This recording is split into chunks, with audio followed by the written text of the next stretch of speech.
Good afternoon, Year 5. In this video, I'm going to go over your design task to finish off Term 3.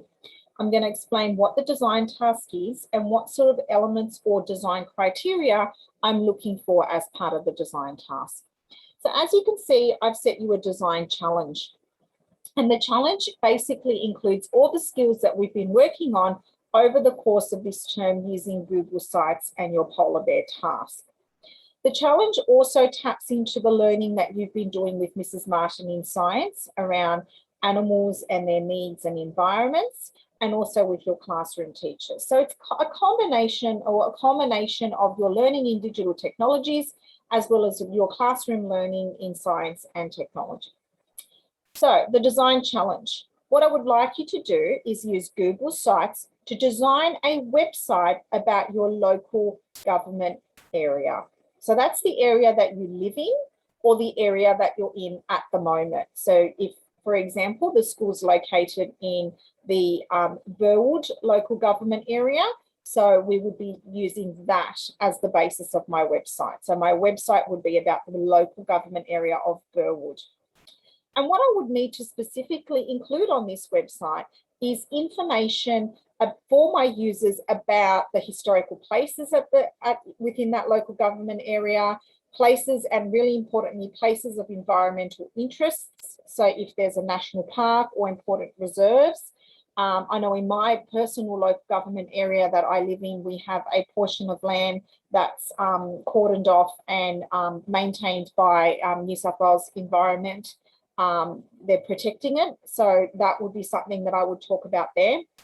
And also a discussion of the local flora, so flowers and plants and things that you would find specific to that environment, and local fauna. So again, birds and animals. Now you might find that some of the information about local flora and fauna is across Sydney generally, and that's okay. But I want you to focus on those animals that, or plant life or bird life that you would see in your local government area. And that's what our user is coming to your website to learn about.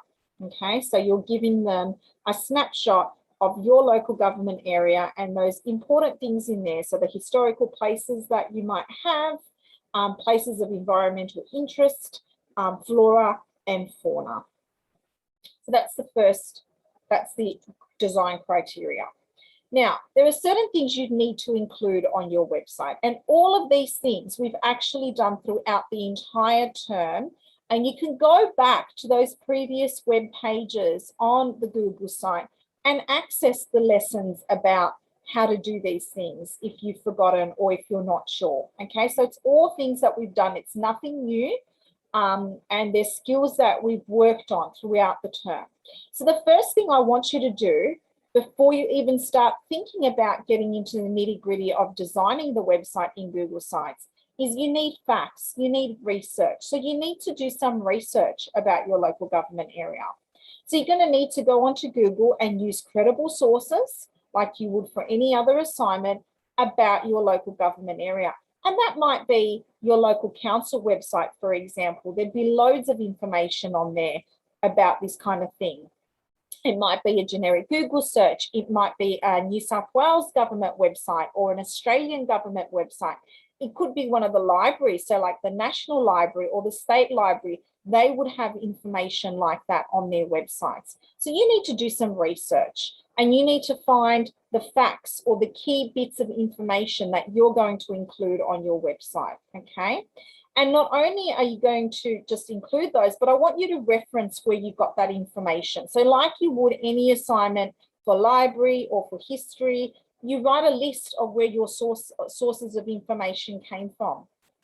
So if it was the local government website, you would put that website in so that your user knows that your information is accurate and has been vetted.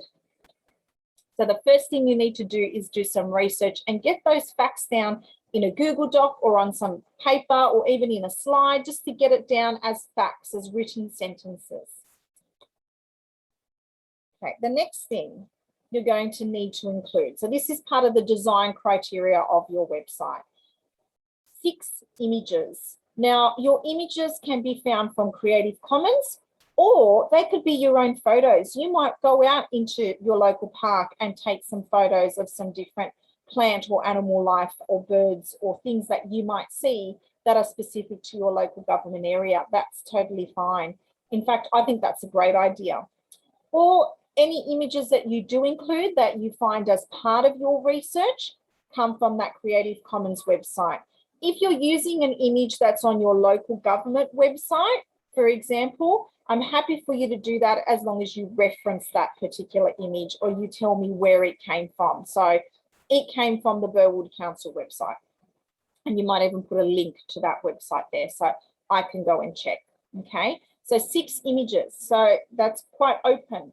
And again, they can be researched images from the internet using Creative Commons, or they can be your own photos. So that's design criteria 1. Design criteria 2. Just going back to images before I get on to 2, you can remix images. So one of the things that we did throughout the course of the term was learn about images and how we can use different types of tools and software to remix images. I'm happy for you to do that if you want to include a remixed image as one of the images for your website. Okay, or you can see my bear at the top here. That's my Creative Commons image. So I've got my remixed image and my Creative Commons image. Okay, design criteria 2. You need 3 types of embedded content in your website. So we did a fair amount of this, particularly in the last couple of weeks, on how to embed things in your website. Remember, we're using that embed button and the embed link to do this. So things like embedding a Google slideshow, you might make a Google slideshow of images, for example, and you can embed that into your site. That's fine. You might make a couple of Google slides on, different, places to visit, or, just a generic Google slideshow that you might give to your family or friends, or even like a Google slideshow brochure, and embed that in. That's fine. You can embed in YouTube videos.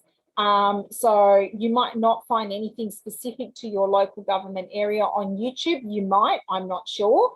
You might even make your own video and want to embed that in, and that's fine. You might also, if you can't find any videos on, say, YouTube about your local government area, you could maybe find a video about one of the types of plants or animals that you find in your local government area, and you could include that as part of your web site and embed that into your website. So that's fine. Scratch, if you find anything on Scratch, I know that in Year 4, we've done quite a bit on creating quiz games on Scratch. So you might find some of those shared projects from people at our school. It's shared, and they did quiz games on birds. So you could maybe include that.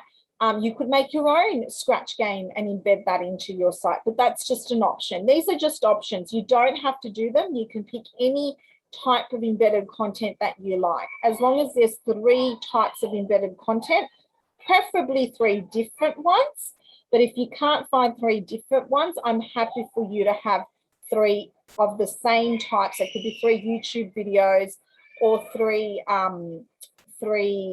slides embedded in, as long as you have 3 types of embedded content. So Scratch games, YouTube videos, slides.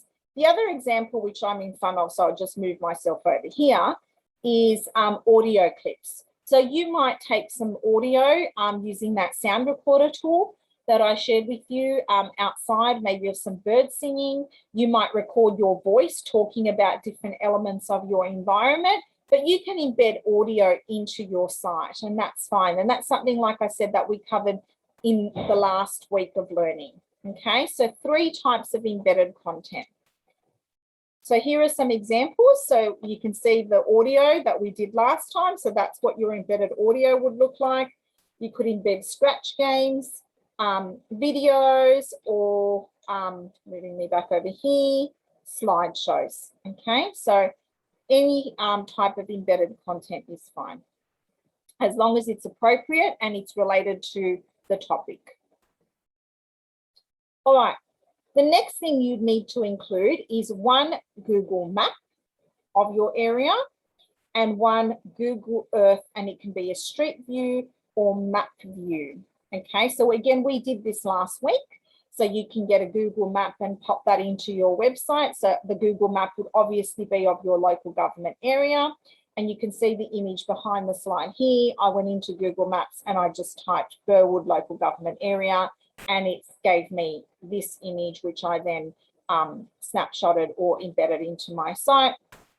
And then by the same token, if you go into Google Earth and type in Burwood local government area Sydney, it should, take you to that point in the earth, and then you can use the little man to go and do a street view.